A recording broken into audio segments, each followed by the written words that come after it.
تو ان بزرگ نے کہا تھا معاملہ تربیت کے اوپر ہوتا ہے، جیسا سکھایا جاتا ہے جیسا سیکھتا ہے نا ویسی ہی بات کرتا ہے۔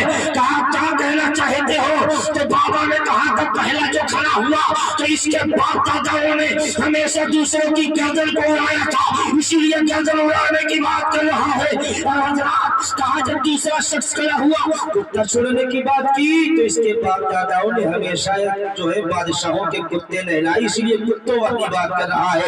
کہا ایاز نے معاف کی بات کی ہے، معافی کی تو سن لو بادشاہ، ایاز کا تعلق نبی کے گھرانے سے ہے، مصطفیٰ کے گھرانے سے ہے، غوث اعظم کے گھرانے سے ہے، اس لیے ایاز جو ہے وہ سید ہے اور سیدوں نے ہمیشہ معاف کیا ہے۔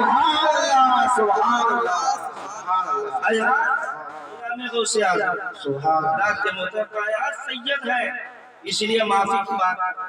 سبحان اللہ ایاز کے آنکھوں اب سنیں بہت اچھی بات بتانے جا رہا ہوں۔ ایاز کہنے لگا جب میرا راز کھل گیا ہے آنکھوں میں آنسو آ گئے، ایاز رونے لگے کہ جب میرا راز کھل گیا ہے وہ بادشاہ سنو میں بھی ایک راز کھولنا چاہتا ہوں۔ بادشاہ نے کہا تم نے آج تک بتایا کیوں نہیں کہ تم سید ہو؟ کہ میرا راز کھل گیا ہے، میں بھی ایک راز کھولنا چاہتا ہوں۔ کہ کون سا راز؟ کا راز یہ ہے جو سامنے بزرگ دیکھ رہے ہو یہ کوئی عام بزرگ نہیں بلکہ حضرت خضر علیہ السلام۔ سبحان اللہ سبحان اللہ سبحان اللہ یا رسول اللہ یا رسول اللہ۔ حضرت خضر علیہ السلام بیٹھے ہوئے یار ہم تو غوث اعظم سے محبت کرتے ہیں، آپ نے سنا تھا غوث اعظم ارشاد فرماتے ہیں اگر میں پچھم میں ہوں اور میرا پکارنے والا پورب کے آخری حصے سے مجھے پکارے تو اس کی پکار نہیں ختم ہو پاتی ہے، میں مدد کے لیے پہلے پہنچ جایا کرتا ہوں، میں مدد کے لیے پہلے ہی پہنچ جایا کرتا ہوں۔ اچھا حضور سیدنا غوث اعظم کے زمانے میں پیر نے اعلان یہ کیا کہ اگر میرا کوئی مرید غلطی کرتا ہے، خطا کرتا ہے، گناہ کرتا ہے یا تو ایک مہینے میں وہ توبہ کر لیتا ہے یا تو مر جاتا ہے۔ کس کے زمانے میں؟ غوث اعظم کے زمانے میں اعلان کیا کہ میرا اگر کوئی مرید غلطی کرتا ہے نا، گناہ کرتا ہے تو ایک مہینے میں یا تو وہ مر جاتا ہے یا وہ توبہ کر لیتا ہے۔ تو یہ خبر میرے غوث تک پہنچی، غوث اعظم نے سنا تو ان پیر صاحب کو بلایا، بلانے کے بعد میں کہا پیر جی آپ کا معاملہ کیا ہے بتائیں تو صحیح۔ کہ حضور میرا معاملہ یہ ہے، میرا چاہینے والا، میرا ماننے والا، میرا مرید کوئی خطا کرتا ہے، کوئی غلطی کرتا ہے یا تو وہ ایک مہینے میں توبہ کر لیتا ہے یا مر جاتا ہے۔ حضور غوث اعظم نے کہا پیر جی آپ کا معاملہ ہے، قادریوں ناز کرو اپنی قسمتوں پر۔ غوث اعظم فرماتے ہو پیر جی آپ کا معاملہ یہ ہے لیکن میرا معاملہ اس کے برعکس ہے۔ سبحان اللہ میرا معاملہ اس کے الٹا ہے۔ کہا جی آپ کا معاملہ کیا ہے؟ غوث اعظم فرماتے ہیں میرا معاملہ یہ ہے مجھ سے محبت کرنے والا، میرا نام لینے والا، مجھ کو پکارنے والا میرا مرید اس وقت تک مرتا ہی نہیں ہے جب تک یہ توبہ نہیں کر لیا کرتا۔ فرماتے ہیں میرا نام لینے والا اس وقت مرتا ہی نہیں ہے جب تک وہ توبہ نہیں کرتا۔ یار یہ غوث اعظم کی شان ناز ہم کیوں نہ کریں؟ رات ندا دادا منادی حشر میں یوں قادریوں کو کدھر ہے قادری کر لے نظارہ غوث اعظم کا، خدا کی فضل سے ہم پر ہے سایہ غوث اعظم کا، ہمیں دونوں جہاں میں ہے سارا غوث اعظم کا۔ لیکن غوث اعظم کی زندگی سے جلسے کا مقصد ہی ہوتا ہے کہ کچھ ہم سیکھ کر کے جائیں، یہ پڑھائی ہوتی ہے کچھ پڑھ کر کے جائیں۔ غوث اعظم آپ نے سنا غوث اعظم نے عشاء کے وضو سے مکمل 40 سال تک نماز فجر کو ادا کیا۔ سبحان اللہ عشاء کے وضو سے نماز فجر کو ادا کیا اور 15 سال تک غوث اعظم نے 1000 نوافل ادا کیے، ان میں ہر رات میں ایک قرآن پاک کو ختم کیا۔ سبحان اللہ آج ہم غوث اعظم کو تو مانتے ہیں لیکن ماں باپ کی باتوں کو نہیں مانتے۔ بوڑھے ماں باپ گھر کے اندر ہیں، نوجوان ستاتے ہوئے نظر آ رہے ہیں، بوڑھے ماں باپ کو لوگ گالیاں دیتے ہوئے نظر آ رہے ہیں۔ اللہ کی قسم ماں باپ کی بے حرمتی نہ کیا کرو، آقا فرماتے ہیں اگر ماں باپ کو تو نے ستایا ہے نا، خانہ کعبہ کا طواف کرتے کرتے انتقال ہو جائے گا تب بھی اللہ تجھ سے راضی نہیں ہوگا۔ آقا فرماتے ہیں اچھا تھوڑا سا معاملہ بنتا ہے نا تو پہلے انسان پہنچ جاتا ہے کہ ایسا کیجئے مولوی صاحب تعویذ لکھ دیجئے، لیکن تعویذ لینے والوں سنو، تعویذ بعد میں لیا کرو، سب سے پہلے اپنے ماں باپ سے دعاؤں کے لیے کہا کرو۔ جب ماں باپ دعاؤں کے لیے ہاتھ اٹھاتے ہیں آقا فرماتے ہیں اللہ کریم ماں باپ کی دعاؤں کو رد نہیں بلکہ قبول کر لیا کرتا ہے۔ سبحان اللہ، یہ باپ ہے، یہ ماں ہے، اللہ کی قسم جانتے ہو کتنی مصیبتوں کے ساتھ، کتنے دکھوں کے ساتھ ایک باپ نے تجھ کو پالا۔ عید کا دن آتا تھا، گھر میں کچھ بھی نہیں ہوتا تھا، ایک باپ تیرے لیے کپڑوں کا انتظام کرتا تھا، خود پرانے کپڑوں میں عید کر لیا کرتا تھا، اس لیے کہ میرے لال کا دل نہ ٹوٹنے پائے، میرے بچے کا دل نہ ٹوٹنے پائے، میرے بچے کی آنکھوں سے آنسو نہ نکلنے پائے۔ باپ نے کتنی محبتوں سے کتنی ناز سے تجھے پالا، غربت کی زندگی میں تجھے اچھے کھانے کھلائے، لیکن جب تو جوان ہو گیا پورے باپ کو ایک جو ہے خوراک دبا دینے کے لیے تیار نہیں، لانے کے لیے تیار۔ یہ ماں ہے، رات کے 12 بجے اگر تو رویا تو اس ماں نے اپنے سینے سے رات کے 12 بجے تجھے لگا لیا۔ رات کے اندھیرے میں ماں اپنے بچے کو روتے دیکھتی ہے تو ماں کا دل دہل جاتا ہے، کلیجہ دہل جاتا ہے، کھانپ جاتا ہے۔ اللہ کی قسم ماں اپنے لال کو سینے سے لگاتی ہے، ماں اپنی بچی کو سینے سے لگا لیتی، کیوں؟ اس لیے کہ میرے لال کو کوئی تکلیف تو میرا لال پریشان نہ ہو جائے۔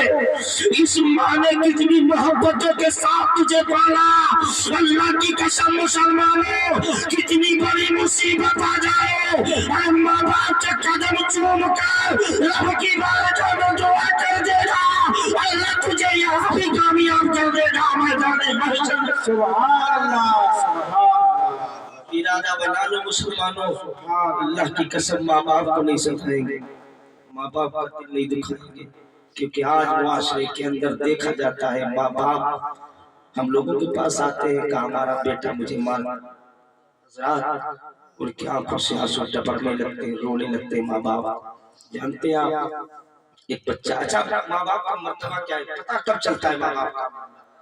ایک بچہ ہے 4.5 سال کا، حضرات 4.5 سال کا بچہ، باپ کا انتقال ہو گیا، تیجا کا دن ہے، اچھے اچھے کھانے پک رہے ہیں نیاز کے لیے، پکتے ہیں نتیجے کے دن کھانے، اچھے اچھے کھانے پک رہے ہیں نیاز کے لیے، اللہ اکبر، مٹھائیوں کو جمع کیا گیا، بچے نے رو کر کہا تھا ماں جی یہ تو بتاؤ سب کھانے کے لیے آ رہے میرا باپ کیوں کھانے کے لیے؟ ننھا سا بچہ یہ نہیں جان رہا کہ میرا باپ موجود ہے کہ نہیں موجود ہے۔ کہا اچھے اچھے کھانے عید کے دن پکتے تھے تو میرا باپ بھی دسترخوان پر بیٹھتا تھا، میں بھی دسترخوان پر بیٹھا کرتا تھا، آج اچھے اچھے کھانے لگے ہیں لیکن میرا باپ نظر نہیں آ رہا۔ بیگم ماں نے اپنے لال کو سینے سے لگایا، بیگم ماں نے اپنے نور نظر کو سینے سے لگایا، ماں کی چیخ نکل گئی کہ ماں رو کس لیے رہی ہے؟ اللہ کی قسم مسلمانوں ماں نے کہا تھا بیٹا صبر کرو، اے بیٹا صبر کرو گا، ماں سمجھ نہیں آتا بابا کہاں چلے گئے ہیں۔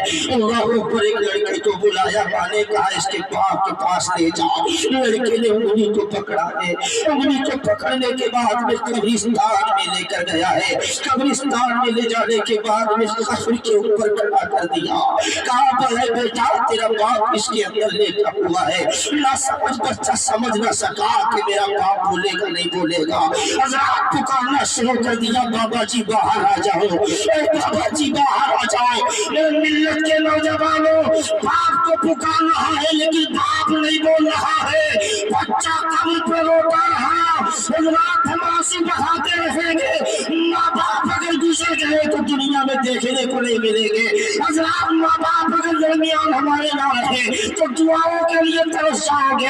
اللہ کی قسم دھول کٹتا ہے، چوٹ لگتی ہے تو ماں باپ کے ہاتھ پہلے اللہ کی بارگاہ میں اٹھ جاتے ہیں، اے میرے پروردگار عالم میرے بچے کو چوٹ لگی ہے میرے بچے کی حفاظت فرمانا. ماں بھی دعا کر دیتی ہے, باپ بھی دعا کر دیتا ہے. میرے ملت کے نوجوانوں, اگر تم غوث اعظم کی محفل میں آئے ہو, غوث اعظم سے محبت کرتے ہو, تو آج سے وعدہ کر لو اپنے ماں باپ کو نہیں ستائیں گے. انشاءاللہ کہہ دو ہاتھ اٹھا کر کے, اللہ کی قسم محفل میں وعدہ کرو گے تو غوث اعظم بھی راضی ہو جائیں گے, وصال بھی راضی ہو جائیں گے, مصطفیٰ بھی راضی ہو جائیں گے. کیوں جب تک ماں باپ نہیں راضی ہوں گے, جب تک خدائے وعدہ ہونا شریک نہیں.